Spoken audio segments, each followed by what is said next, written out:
নমস্কার বন্ধুরা, পূর্বাস কিচেনে আপনাদের সবাইকে স্বাগত জানাই।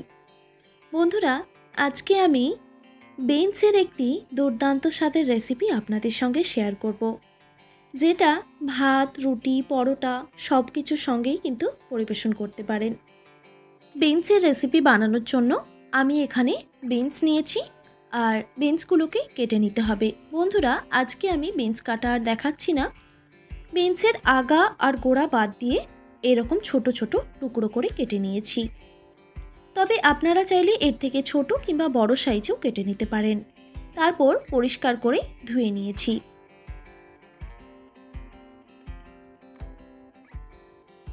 বিনসের রেসিপিতে আমি পেঁয়াজ কলিও ব্যবহার করব, সেই জন্য আমি পেঁয়াজ কলিগুলো বিনসের মতো করে কেটে নিয়েছি।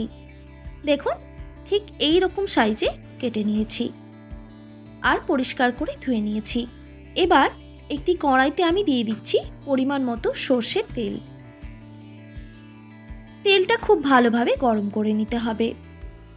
তবে এখানে একটা কথা বলে রাখি আপনাদের, আমি যে সর্ষের তেল দিয়ে বানাচ্ছি, আপনারা চাইলে কিন্তু যে কোনো তেল দিয়ে রেসিপিটা বানাতে পারেন। যেই তেলটা আপনারা ইউজ করেন সেই তেল দিয়েই বানাবেন। এবার তেলটা গরম হয়ে গেলে দিয়ে দিলাম বিনস আর স্বাদ মতো নুন দিয়ে দিলাম। এবার গ্যাসের ফ্লেমটা লো টু মিডিয়ামে রেখে বিনসগুলো ভেজে নেব।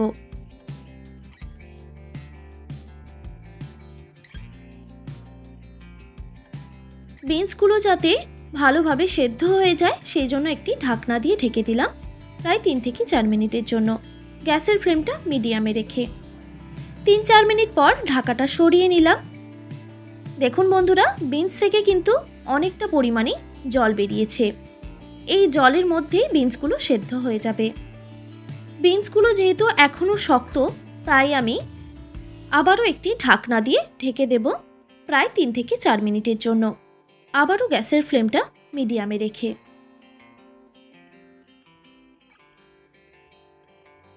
3-4 মিনিট পর আবারও ঢাকনাটা সরিয়ে দিলাম। বন্ধুরা, জলটা কিন্তু অনেকটাই শুকনো হয়ে এসেছে। এবার গ্যাসের ফ্লেমটা আমি হাই করে দিয়েছি।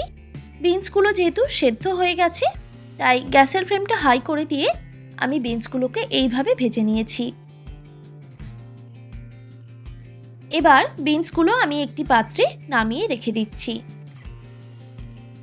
তারপর ওই কড়াইতে আবারও দিয়ে দিলাম কিছুটা পরিমাণে সর্ষের তেল। তেল গরম হয়ে গেলেই দিয়ে দিচ্ছি 2টো তেজপাতা আর একটা শুকনো লঙ্কা, আর দিয়ে দিলাম 5 ফোড়ন, হাফ টেবিল চামচ পরিমাণে। এবার ফোড়নটাকে কয়েক সেকেন্ড ভেজে নিয়ে দিয়ে দিচ্ছি পেঁয়াজ কলি। পেঁয়াজ কলিগুলো একটু ভেজে নেব, আর এই সময় গ্যাসের ফ্লেমটা হাই রেখেছি।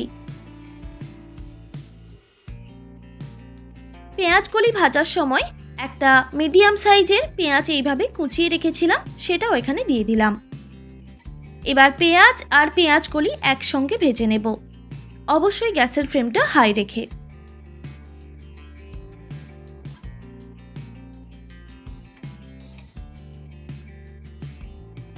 আর এই সময় দিয়ে দিচ্ছি স্বাদ মতো নুন। যেহেতু আমি বিনস ভাজার সময় নুন ব্যবহার করেছিলাম, তাই নুনের পরিমাণটা একটু বুঝেই দিতে হবে। আর দিয়ে দিলাম হলুদের গুঁড়ো, সামান্য পরিমাণে হলুদের গুঁড়ো ব্যবহার করেছি। এবার নুন হলুদ দিয়ে পেঁয়াজ কলি খুব ভালোভাবে ভেজে নিতে হবে।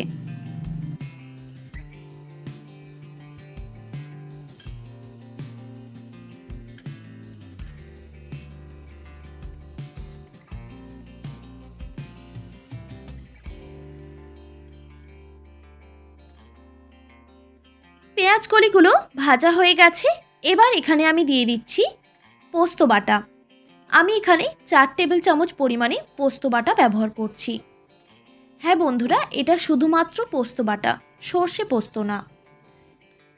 পোস্ত দিয়ে রান্নাটা করলে বেশি টেস্টি হয়। পোস্ত দেওয়ার পর সামান্য পরিমাণে জলও দিয়ে দিলাম। এবার পেঁয়াজ কলির সঙ্গে পোস্তটাকে ভালোভাবে ভেজে নিতে হবে, মানে পোস্তর কাঁচা গন্ধটা চলে গেলেই হবে।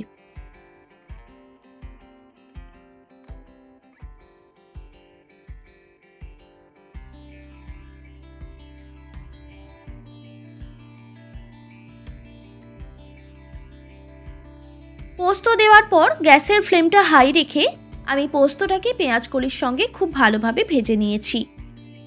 এবার দিয়ে দিচ্ছি এখানে 1 বাটি পরিমাণে জল। এই রান্নাতে খুব বেশি জলের প্রয়োজন হয় না, একটু শুকনো শুকনো রান্নাটা বেশি ভালো লাগে। জল দেওয়ার পর খুব ভালোভাবে মিক্স করে নিতে হবে।